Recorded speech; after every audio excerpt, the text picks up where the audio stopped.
जय हिंद साथियों, नमस्कार। एक बार आप सभी साथियों का फिर से स्वागत है आपके अपने YouTube चैनल एग्जाम गुरु सेंटर में। साथियों, आज का महत्वपूर्ण सेशन संबंधित है सामान्य ज्ञान से, जो आगामी होने वाले सीआरपीएफ कांस्टेबल ट्रेड्समैन की परीक्षा की दृष्टि से अत्यंत महत्वपूर्ण है। साथियों, सेशन का 42वां पार्ट है, यानी 42वां पार्ट है। साथियों, आज के सेशन में हमने प्रश्नों की संख्या बढ़ाई है। आप सभी साथियों ने सपोर्ट किया। हमने कहा था आप सभी साथी जैसे जैसे सपोर्ट करते रहेंगे हम प्रश्नों की संख्या बढ़ाते रहेंगे। 10 से 15 प्रश्न हम इस सेशन में आप सभी साथियों तक शेयर कर रहे हैं। ये सारे प्रश्न कहीं ना कहीं किसी ना किसी एग्जाम में कई बार देखे जा चुके हैं। ठीक है साथियों, सेशन स्टार्ट करते हैं। देखते हैं पहला प्रश्न। पहला प्रश्न है साथियों, विश्व में सबसे लंबी नदी कौन सी है? विश्व की सबसे लंबी नदी साथियों कौन सी है? सिंपल है लेकिन इम्पोर्टेंट है। नील नदी, नर्मदा नदी, गंगा नदी या ब्रह्मपुत्रा नदी? साथियों, सही उत्तर क्या होगा? ऑप्शन नंबर ए, नील नदी। साथियों, अगर सबसे चौड़ी नदी की बात किया जाए तो ब्रह्मपुत्रा नदी विश्व की सबसे चौड़ी नदी है। आगे बढ़ते हैं साथियों, अगला प्रश्न देखते हैं। विश्व में कपास का बृहत्तम उत्पादक देश कौन सा है? चीन, भारत, संयुक्त राज्य अमेरिका या मिस्र? सही उत्तर क्या होगा? ऑप्शन नंबर बी, भारत जो है विश्व में कपास का सबसे बड़ा उत्पादक देश है। साथियों, आगे बढ़ते हैं, अगला प्रश्न देखते हैं। किसके शासनकाल में प्रथम चीनी यात्री भारत आया था? समुद्रगुप्त, चंद्रगुप्त प्रथम, हर्षवर्धन या चंद्रगुप्त द्वितीय? साथियों, सही उत्तर क्या होगा?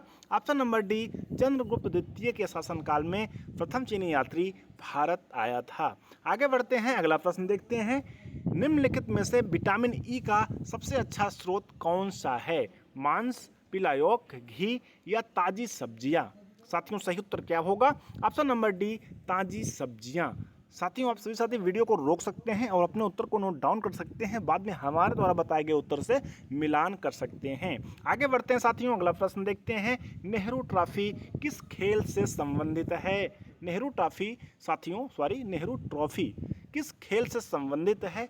हॉकी, फुटबॉल, कबड्डी या टेबल टेनिस? साथियों, सही उत्तर क्या होगा? ऑप्शन नंबर बी, फुटबॉल से संबंधित है नेहरू ट्रॉफी। आगे बढ़ते हैं, अगला प्रश्न देखते हैं। महात्मा गांधी ने कब हरिजन पत्रिका, जो साप्ताहिक पत्रिका थी साथियों, का प्रकाशन आरंभ किया था? 1920 में, 1965 में, 1986 में, 1933 में? साथियों, सही उत्तर क्या होगा? ऑप्शन नंबर डी, 1933 में महात्मा गांधी जी के द्वारा हरिजन पत्रिका का प्रकाशन आरंभ किया गया था। आगे बढ़ते हैं, अगला प्रश्न देखते हैं। रॉलेट एक्ट किस वर्ष पारित हुआ था? 1951 ईस्वी, 1919 ईस्वी, 1819 ईस्वी या 1958 ईस्वी? साथियों, सही उत्तर क्या होगा? ऑप्शन नंबर बी, 1919 ईस्वी में साथियों रॉलेट एक्ट पारित हुआ था। अगला प्रश्न देखते हैं।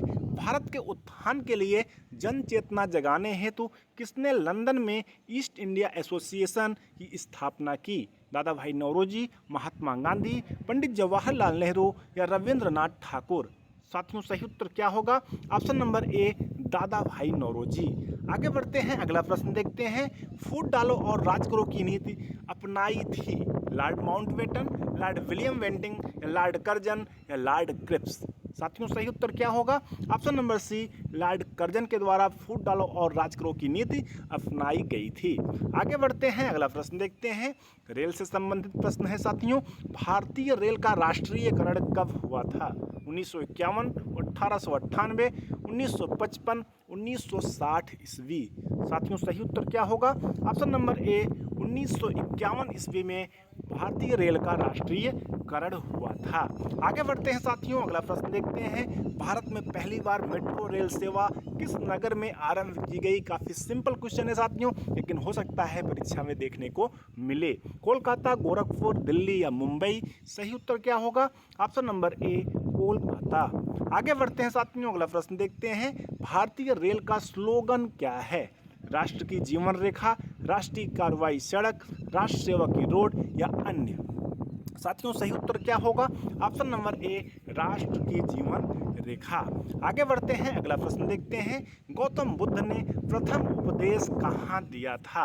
4 ऑप्शन दिया गया है। श्रावस्ती, कुशीनगर, कौशाम्बी या सारनाथ? साथियों, सही उत्तर क्या होगा? ऑप्शन नंबर डी, सारनाथ में गौतम बुद्ध ने अपना प्रथम उपदेश दिया था। आगे बढ़ते हैं, क्वेश्चन नंबर 14 है। पद्मावत किसकी रचना है? साथियों, वेरी वेरी इंपॉर्टेंट है। सिंपल भी है, लेकिन एग्जाम में कई बार ये प्रश्न देखने को मिला है। अमीर खुसरो, बदायूनी, वर्नी या मलिक मोहम्मद जायसी। साथियों सही उत्तर क्या होगा? Option number D, Malik Muhammad Jayasi की रचना है फतवावत।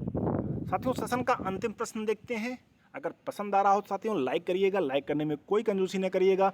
आप जितना लाइक करेंगे, जितना शेयर करेंगे, उतना हम अधिक मोटिवेट होंगे और आप सभी साथियों के लिए निरंतर वीडियो प्रोवाइड करते रहेंगे। साथियों कोशिश हम ये करेंगे, करंट अफेयर्स की क्लास भी चलाएंगे।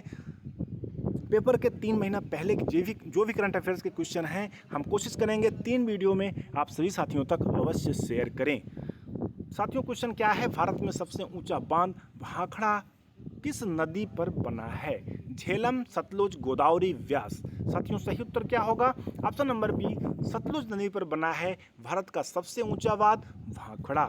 साथियों इस प्रकार से सेशन कंप्लीट हुआ। हमें उम्मीद है आप सभी साथियों को अवश्य पसंद आया होगा। अगर पसंद आया होगा तो ज़्यादा से ज़्यादा लाइक करिएगा और अपने सभी दोस्तों के पास ज़्यादा से ज़्यादा शेयर करिएगा। आप सभी साथी कम से कम 5 ग्रुपों में अवश्य शेयर करें। जितना शेयर करेंगे उतना दोस्त बढ़ेंगे, अपना एग्जाम ग्रुप सेंटर परिवार और बड़ा होगा और हम आप सभी साथियों के लिए दिन प्रतिदिन अच्छी क्लासें दे सकेंगे। ठीक है साथियों, thanks for watching. Exam group centre परिवार से जुड़ने के लिए बहुत बहुत धन्यवाद। मिलते हैं नेक्स्ट सेशन में, तब तक के लिए जय हिंद। तैयारी दबा के करिए, सफलता अवश्य मिलेगी।